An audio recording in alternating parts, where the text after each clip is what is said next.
오늘 본문 1절을 보면요, 다윗이 사울의 집에 남아있는 사람을 찾았습니다. 다윗은 내가 요나단으로 인하여 그 사람에게 은총을 베풀리라, 이렇게 말했습니다. 여기서 은총이란 단어가 나옵니다. 은혜라는 단어하고 비슷한 말이죠. 근데 이제 제가 이렇게 보니까 캐톨릭에서 주로 은총이란 말을 많이 쓰더라고요. 우리 개신교에서는 은혜라는 말을 주로 많이 쓰죠. 근데 이게 둘이 같은 말인 것 같지만 약간의 그 뉘앙스의 차이가 있습니다. 은총이라는 말은요, 수직적인 은혜를 일컫는 말입니다. 그러니까 위에서부터 아래로 주는 그 은혜를 은총이라고 얘기하는 거죠. 예를 들면 하나님께서 베푸시는 은혜를 은총이라고 얘기를 합니다. 혹은 왕이 내리는 은혜를 은총이라고 얘기하는 거죠. 그래서 본문에서 다윗 왕이 사울 집에 남은 사람에게 은총을 베풀겠다고 한 것입니다. 반면에 은혜는 이제 수평적인 관계에서 주로 쓰는 말입니다. 예를 들면 내가 이 권사에게 은혜를 받았다, 내가 또 목사님에게 은혜를 받았다, 뭐 이렇게 얘기하지 은총을 받았다 이렇게 얘기하지 않지 않습니까? 약간의 차이가 있는 겁니다. 여러분, 사랑이 있다 없다, 은혜가 있다 없다는 수평적인 관계에서 쓰는 말입니다. 저 사람은 사랑이 있다, 은혜가 있다, 뭐 이런 거 수평적인 관계에서 쓰는 말이에요. 수직적이고 절대적인 관계에서는 사랑이 있다 없다, 은혜가 있다 없다란 말을 쓰지 않습니다. 다만 그 은혜를 깨달았느냐 깨닫지 못했느냐의 차이뿐입니다. 예를 들면 누구나 부모님의 사랑과 은혜를 받습니다. 그렇죠? 자식을 사랑하지 않는 부모가 어디 있겠어요? 근데 우리가 부모님한테 사랑이 있다 없다 이런 말 안 쓰잖아요. 왜요? 부모님은 사랑이 원래부터 있기 때문에 그런 겁니다. 다만 그 사랑을 내가 깨닫느냐, 이 차이가 있을 뿐이라는 거죠. 그 사랑을 더 많이 깨닫는 사람을 우리는 뭐라 그러냐? 효자, 효녀라고 그럽니다. 그렇죠? 사랑을 더 많이 깨닫는 사람. 사랑을 깨닫지 못하고 허랑방탕하게 사는 사람은 우리는 뭐라 그래요? 탕자다 혹은 폐륜하다, 이렇게 얘기를 하는 겁니다. 여러분, 누가복음에서 나오는 탕자의 비유를 한번 생각해 보십시오. 이 탕자는 아버지의 사랑을 전혀 깨닫지 못했습니다. 관심도 없었습니다. 그의 관심은 오직 먹고 놀고 즐기는 것뿐이었어요. 그래서 아버지에게 유산을 달라고 그러지 않습니까? 그 유산을 받아가지고 저 멀리 타국으로 가서 신나게 씁니다. 허랑방탕하게 쓰다 보니까 다 썼어요. 그리고 흉년이 들었습니다. 먹을 것이 없어요. 굶게 생겼어요. 굶어요. 그제서야 아버지의 은혜를 생각하죠. 그거 참 묘합니다. 그렇죠? 돈이 있을 때 뭐 잘 나갈 때는 은혜 생각 안 합니다. 근데 자기가 너무 힘드니까, 굶으니까 아버지의 은혜를 생각. 나한테 아버지가 있구나. 아버지에게는 많은 하인이 있는데 하인들도 배불리 먹는데 나는 여기서 줄여 죽는구나. 아버지의 은혜를 생각하고 아버지한테로 돌아가죠. 근데 아버지가 그 탕자를 어떻게 대합니까? 야, 이놈아, 너는 그때 나를 버리고 떠났으니까 너는 내 아들이 아니야, 이렇게 대답했습니까? 야, 이 녀석아, 네 이름은 내 호적에서 파냈다, 이렇게 하지 않았습니다. 버선발로 뛰어나가죠.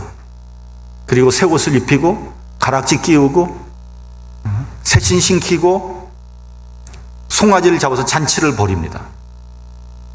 그러니까 여러분, 탕자가 아버지를 떠나고 아버지에게 굉장히 섭섭하게 했을 때도 아버지는 탕자를 사랑하고 있었던 거죠.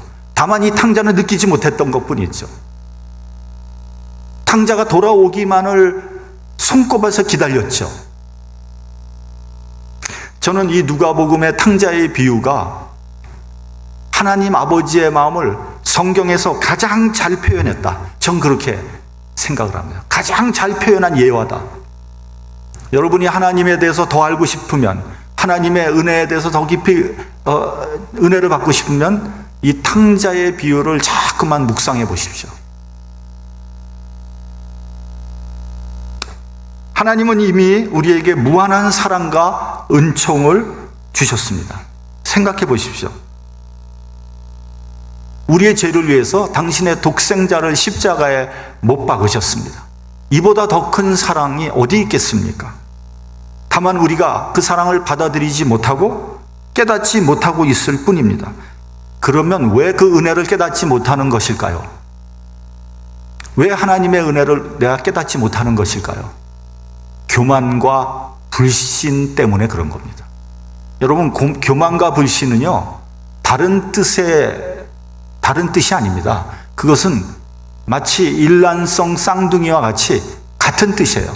다시 말하면 교만하면요 불신하게 되고요, 불신하는 사람은 교만한 사람이라는 거예요. 하나님 믿지 않는 사람 한번 보십시오. 교만한 사람이에요. 그리고 교만한 사람은 하나님 믿지 않습니다. 근데 이 교만과 불신을 깨트리는 아주 중요한 요인이 있는데 그 무엇인지 아세요? 고난과 시련이에요. 아까 말씀드렸죠? 탕자가 배부를 때, 좋을 때는 아버지 은혜 생각하지 못했어요. 밥을 굶게 됐으니까. 앞길이 막막하니까 그제서야 아버지 은혜를 생각하는 거하고 똑같은 겁니다. 그래서 야고보서 1장에서는 너희가 여러 가지 시험을 만나거든 온전히 기뻐하라고 했습니다. 시련이 인내를 만들고 인내를 이루면 너희로 조금도 부족함이 없게 하신다고 했습니다. 여러분, 사람들에게 하나님을 믿으라 그러면 잘 안 믿습니다. 전도하기가 굉장히 어렵습니다. 한 사람을 교회에 데려와서 앉혀놓기가 얼마나 어려운지 모릅니다. 전도가 안 되는 이유는 여러 가지 요인이 있겠죠. 그걸 다 지금 얘기할 필요는 없을 것 같고요. 그저 한마디로 통틀어서 얘기하면 사람들이 교만한 거예요. 교만한 겁니다. 사람들은요 이렇게 생각합니다. 내가 제일 많이 알고, 내가 제일 똑똑하고, 내가 제일 현명하다고 생각합니다. 자기가 다 할 수 있다고 착각합니다. 하나님이 어디서? 하나님을 믿으니 차라리 나를 믿지, 돈을 믿지. 매우 교만합니다. 그러다가 극심한 시련과 고난이 오면 그제서야 정신이 번쩍 드는 거예요. 자신이 얼마나 연약한 존재인지 알게 됩니다. 아, 나는 아무것도 아니구나. 그렇게 깨지고 무너지고 난 다음에야 비로소 하나님 앞에 엎드려서 부르짖습니다. 하나님 도와주세요. 살려주세요. 그런 의미에서 우리 모두는 다 탕자입니다. 탕자. 그래서 깨질 때 처참하게 깨져야 되고요, 무너질 때 철저하게 무너져야 됩니다. 바닥까지 쳐야 돼요.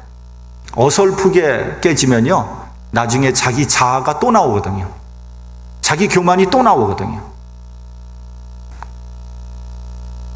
근데 말이죠, 신기한 거는 하나님의 은혜와 사랑 안에 들어가면 들어갈수록 더 깊고 놀라운 사랑을 깨닫게 된다는 사실이에요.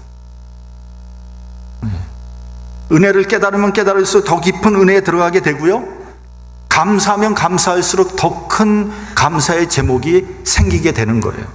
반대로 은혜에서 멀어질수록 더 냉랭해지고요, 감사하지 않을수록 더 각박해지는 겁니다. 여러분, 감사하시기 바랍니다. 은혜에 더 깊이 들어가시기 바랍니다. 그럼 더 은혜로운 삶을 살게 되는 거예요. 그래서 달란트의 비유와 같이 많은 자는 더 받게 되고요, 없는 자는 그 있는 것마저 다 빼앗기게 되는 거예요. 그게 성경의 진리입니다.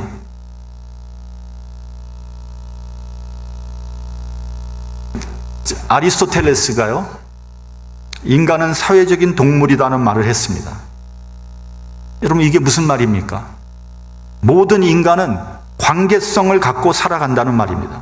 여러분, 우리는 태어날 때부터 죽을 때까지 관계 속에서 살아가고 있는 거예요.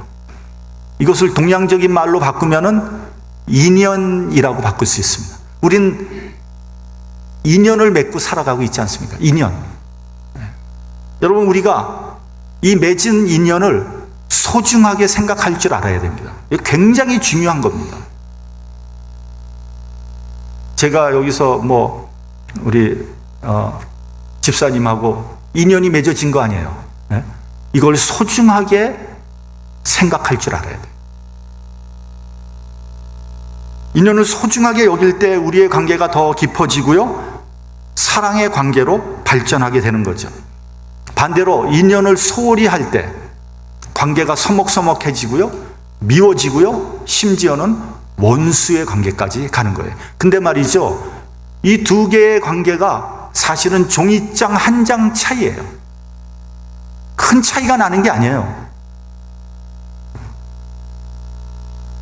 그래서 한때는 사랑의 관계였는데 나중에 보니까 원수의 관계가 돼버린 거예요. 여러분, 남녀가 만나서 결혼을 합니다. 얼마나 좋으면, 얼마나 사랑하면 결혼하겠어요? 근데 그 관계를 잘 관리하면 평생 친구, 평생 연인, 동반자가 되는 거죠. 근데 그 관계가 조금 삐끗하고 금이 가면요, 나중엔 돌이킬 수 없는 지경에 이르게 되는 거예요. 그래서 아무리 부부관계라고 할지라도 때로는 평생 반려가 되기도 하지만 평생 왼수로 살아가기도 하는 거예요. 그 차이는 별로 큰 게 아닙니다, 여러분. 여러분, 친구 관계도 마찬가지예요. 친구 관계도 그 인연을 소중하게 여겨야 돼요. 제가 어려서부터 친구가 하나 있었습니다. 근데 이 친구는요, 자기 이익에 굉장히 민감해요. 그러니까 다른 친구들은 늘 손해를 보는 거죠. 근데 이제 어렸을 적이니까 이제 이해하려고 하는 거예요. 왜 그러냐면, 저 친구가 이제 가난하니까, 돈이 없으니까 저러는 거겠지. 이제 세월이 지나서 대학을 졸업해서 이 친구는 좋은 직장에 취직을 했어요. 그리고 또 부잣집 딸을 만났어요. 결혼을 했어요. 그러니까 이 친구가 이제는 누구보다도 더 여유가 있고 부자로 사는 거예요. 잘 살아요. 근데 불행히도 그 옛날 버릇을 고치질 못했어요. 여전히 자기 이익을 취하고 손해보지 않습니다. 그러니 어떻게 됐겠어요? 친구들 간의 좋은 관계가 금이 가기 시작하는 거죠? 미워지기 시작하는 거예요. 갈수록 그 친구 만나기가 싫어지는 거예요. 왜 저렇게 살까?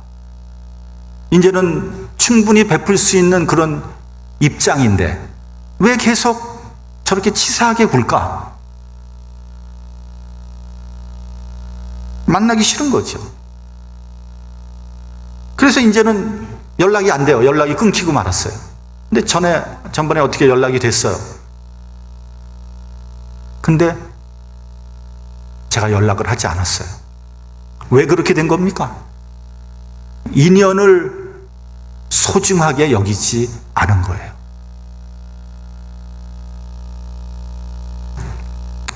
교회에서도 교우들 간의 관계도 마찬가지입니다. 교우들 간에 그냥 어쩌다 만나고 그냥 헤어지고 이런 관계가 아니에요. 우린 교우 간의 관계도 소중히 여길 줄 알아야 됩니다. 내가 할 말 다 하고 살 수는 없는 겁니다.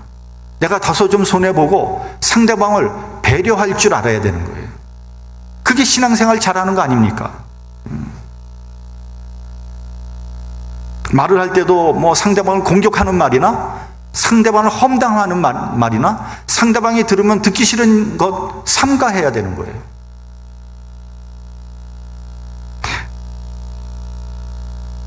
그렇게 서로 관계를 관리할 때 교우 관계가 오래도록 지속되는 거죠. 여러분 가끔 신문에 보면은 그런 기사가 나옵니다. 어떤 사람이 죽었어요. 죽었는데 연고자가 아무도 없어. 아무도 나타나지, 어떤 사람이 죽었는데 나타나질 않아. 시체를 인수해야 되는데, 시신을 인수해야 되는데 인수할 사람이 없는 거예요. 그러면 그 사람은 하늘에서 뚝 떨어진 사람입니까? 아니거든요. 왜 그렇게 된 겁니까? 인연을 소중히 여기지 않은 거예요. 모든 인연을 다 소홀하게 여긴 거예요. 가끔 교회에서 보면요, 어떤 분은요, 그냥 막 온다 간다 말 없이 그냥 어느 날 홀연히 사라져 버려요. 너무 안타까운 거예요. 왜 그래야 되죠? 하나님 안에서의 관계를 왜 그래야 되는지 저는 이해가 되질 않아요. 우리 동포들 가운데 그런 분들이 있어요. 이 사람이 어디로 갔는지 그냥 연기처럼 사라져 버리는 사람들. 불쌍한 사람들이에요. 불쌍한 사람들. 근데요, 여러분, 왜 이런 관계가 중요하냐면요, 이런 모든 인간관계의 맨 꼭대기에 하나님과의 관계가 있다는 거예요. 다시 말하면 하나님과의 관계를 잘 맺는 사람은 인간 간의 관계도 잘 맺게 된다는 거예요.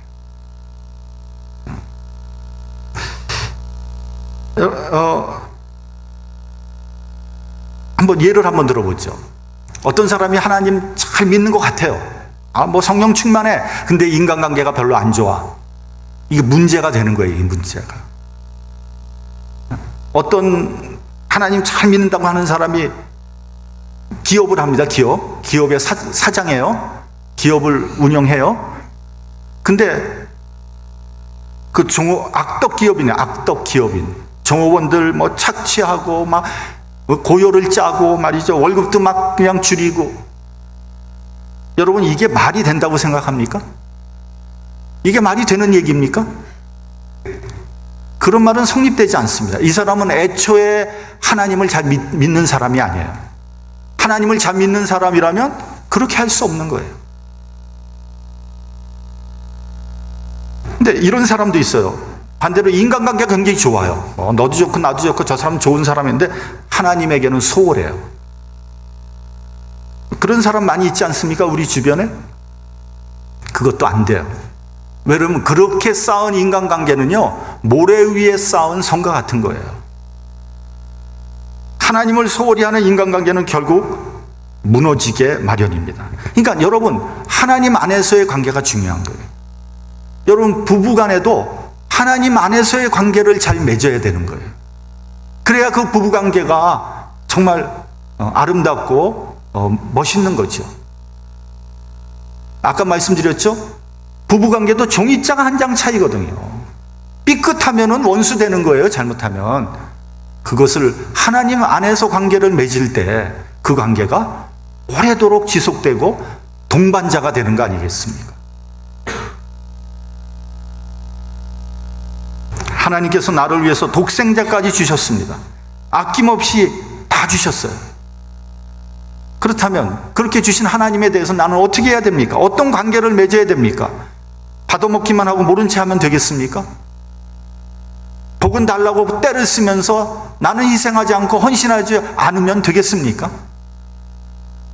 그런 식으로 살면 받은 은혜조차도 다 잃어버리게 되는 겁니다. 복음서를 보면 고르반이라는 말이 나옵니다. 그 말들 여러분 다 아시죠? 부모님한테 마땅히 드려야 되는데 그 하나님한테 드렸다 그러고 입 닦아버리는 거예요. 그런 사람은 하나님도 받아주지 않는다는 거예요. 그러니까 눈에 보이는 부모를 사랑하지 않는 사람이 눈에 보이지 않는 하나님을 사랑할 수 없는 겁니다. 그건 어불성설이에요. 말이 안 되는 얘기예요. 다시 말하면 하나님과의 관계가 먼저고요. 그 다음에 이어서 인간관계가 이어져야 되는 거예요. 자, 오늘 본문은요, 다윗이 사울의 손자 무비보셋을 어떻게 대하고 있는가에 대해서 우리에게 보여주고 있는 겁니다. 본문을 이해하기 위해서는 먼저 우리가 사울과 다윗과의 관계를 들여다볼 필요가 있죠. 사울은 왕이었습니다. 다윗은 그의 충직한 부하였죠. 그것뿐입니까? 사울은 장인이었죠. 다윗은 그의 사위였습니다. 그리고 사울은 다윗을 베들레헴에 양치기로 있는 소년을 들어서 군대 장관을 시켰어요. 그러니까 다윗을 믿고 중용을 한 거죠. 여기에 보답해서 다윗은 전쟁에 나가서 매번 이겼어요. 그리고 이스라엘의 숙적 블레셋의 골리앗을 죽임으로 이스라엘을 구해낸 영웅이에요. 그러니까 여러분, 그 관계를 한번 여러분, 이보다 더 좋은 관계가 어디 있어요? 이보다 더 좋은 콤비가 환상의 콤비 아닙니까? 그러나 사울은 다윗을 원수로 대했어요. 왜요? 시기와 질투 때문에 그런 거예요. 그 좋은 관계가 시기와 질투 때문에 원수가 되는 거예요.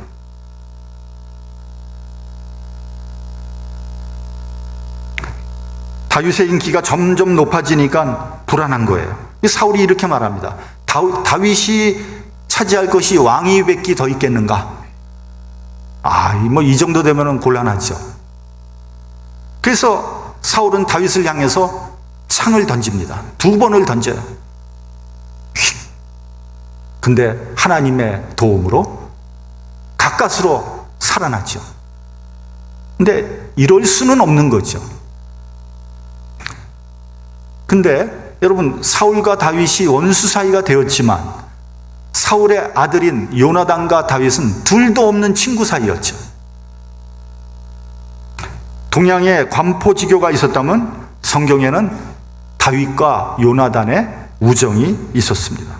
사무엘상 18장 3절을 보면요, 요나단은 다윗을 자기 생명같이 사랑하였다, 이렇게 되어 있습니다. 그러니까 그들은 생명을 나눌 수 있는 그 정도의 사이였다는 거죠. 요나단은 차기 왕을 바라보던 왕자였죠. 근데 요나단이 다윗에게 왕의 자리까지 양보하면서 친구인 다윗을 보호하고 사랑했어요. 자, 문제는 여기에 있습니다. 다윗에게 사울 왕은 분명히 원수였습니다. 그러나 그의 아들 요나단은 생명까지 나눌 수 있는 친구였습니다. 사울 왕은 하나님의 기름 부음을 받은 종입니다. 마땅히 존경해야 될 사람이죠. 그런데 충직한 신하이면서 사위인 다윗을 죽이려고 쫓아다니는 폐륜적인 사람이에요. 사울은 미쳤습니다. 윤리도덕적으로 인간 이하의 사람이에요. 이런 사람을 어떻게 해야 되겠습니까? 존경해야 합니까? 멸시해야 됩니까? 충성을 바쳐야 합니까? 아니면 반역해야 됩니까? 살려야 됩니까? 죽여야 됩니까? That is the question. 오늘 본문에 나오는 무비보셋이라는 사람 한번 생각해 보시기 바랍니다. 자신을 몇 번이나 죽이려 했던 사울의 오직 한 점 남은 혈육, 그의 손자예요. 사울을 생각하면 당연히 죽여야 되죠.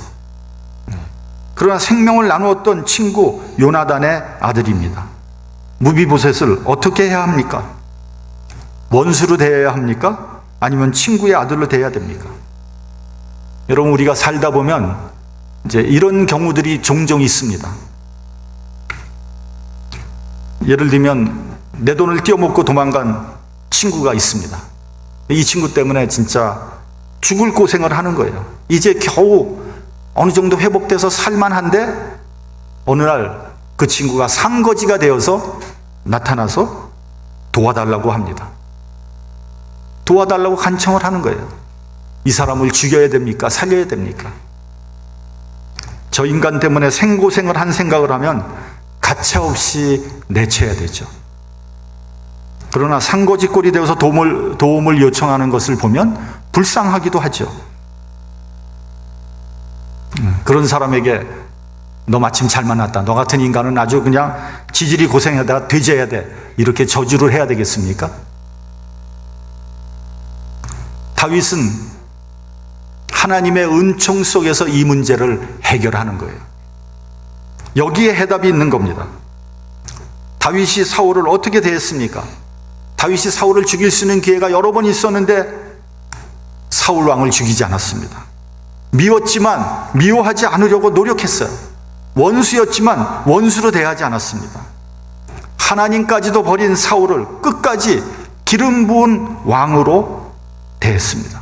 여러분, 그 이유가 뭡니까? 여러분, 다윗은 감정도 없습니까? 다윗은 배알도 없습니까?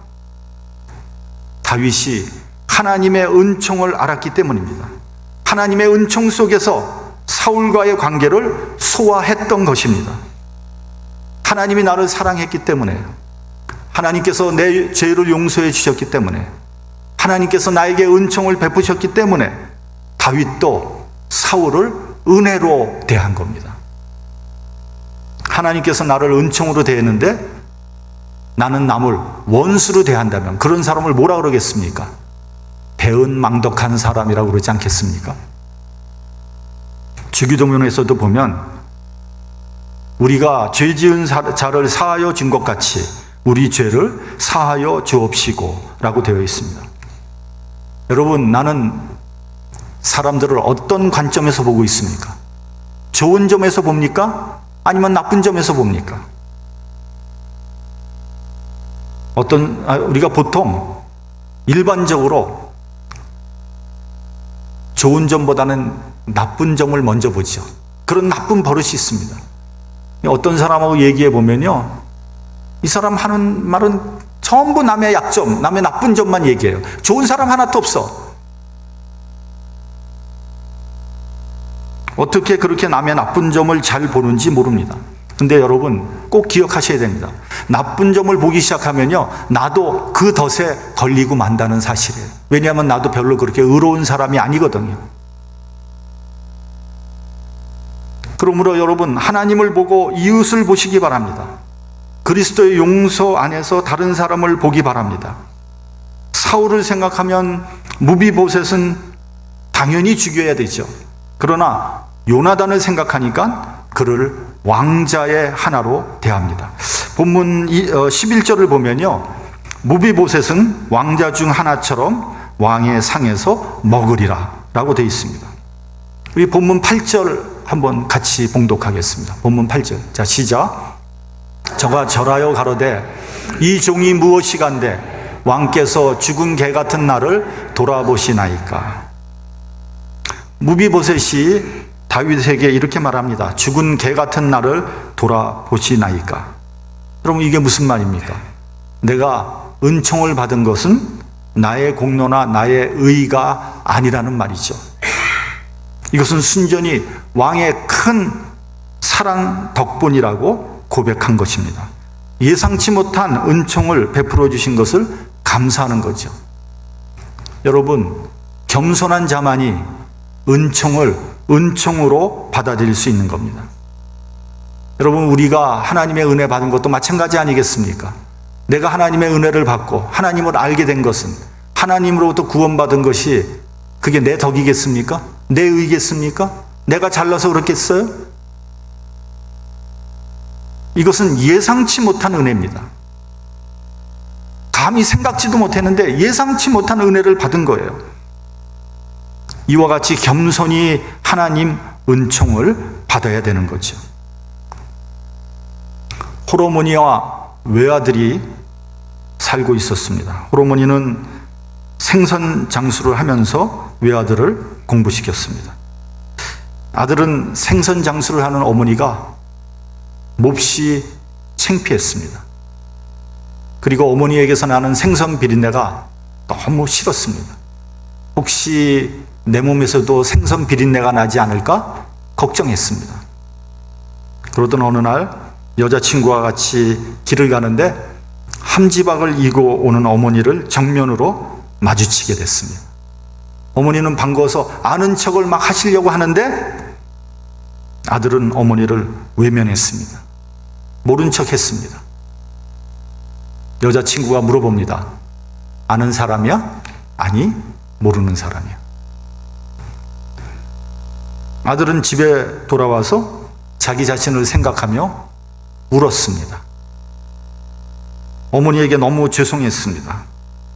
나를 낳으시고 그 고생을 하시면서 키워주시고 공부시켜주신 어머니의 은혜에 대해서 나는 도대체 어머니에게 뭘 해드렸나? 아무것도 해드린 것이 없었습니다.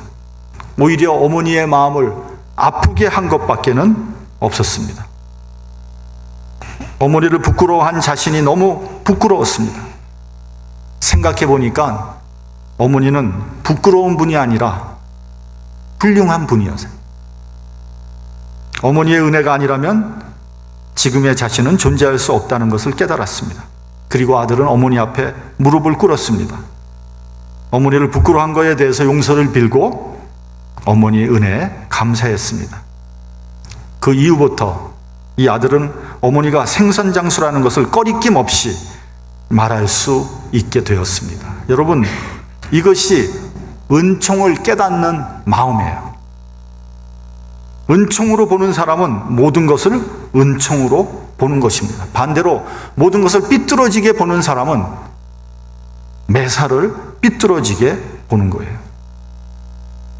그리스도께서 십자가의 거룩하신 희생으로 우리를 구속하셨습니다. 십자가 안에서 용서하신 크신 은총을 깨닫는 순간 모든 사물과 모든 사람을 은총의 눈으로 보게 되는 겁니다. 은총을 깨달아야 됩니다. 하나님께서는 이미 은총을 우리에게 주신 겁니다. 다윗은 누구보다도 많이 하나님의 사랑을 받은 사람입니다. 그러나 그가 의로운 사람이 아니라 그도 허물이 많은 사람이었고 씻을 수 없는 죄를 지은 사람입니다. 그러나 다윗이 하나님의 많은 사랑을 받은 이유는 은총을 알았고 또 은총을 베풀 줄 알았기 때문입니다. 하나님의 은총 속에 살아가면서 은혜를 베풀 줄 아는 저와 여러분이 되시기를 주님의 이름으로 축원합니다.